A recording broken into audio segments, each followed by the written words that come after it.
გამარჯობა მეგობრებო, არხის გამოწერება კარგო. გამარჯობა.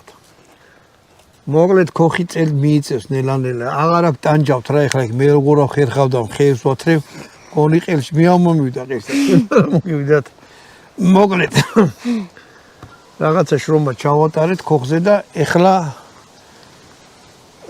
სასიამოვნო სასიკეთოსა შევწყათ. ანუ საჭმელი გავაკეთოთ. ამას ქვია კეფლი ბეჩა. ვაიმე, ფურცელზე მეწერა რა იქნება. კებლი ბეჩა. არა. ვანოსა აქ ფურცელი. კებლი თუ რა? დავწერე და ვეღარ დავიმახსოვრე რა. რა უცნაური სახელებია?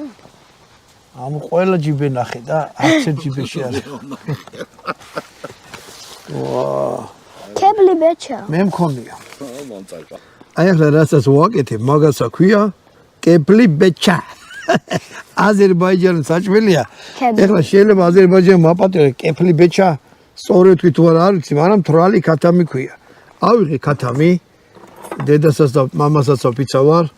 თლიანი ქათამი იყო, ეს არც მკერდები, არც არაფერი და სულ ყველაფერი დავჭერი რა. აი ესეთ ნაწილებად.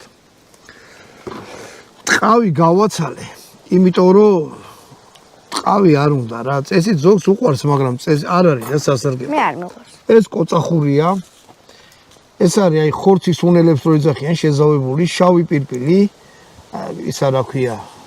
რა ქვია? ო, უცხოსუნელი, ნიორი. უცხოსუნი აქვს? ო.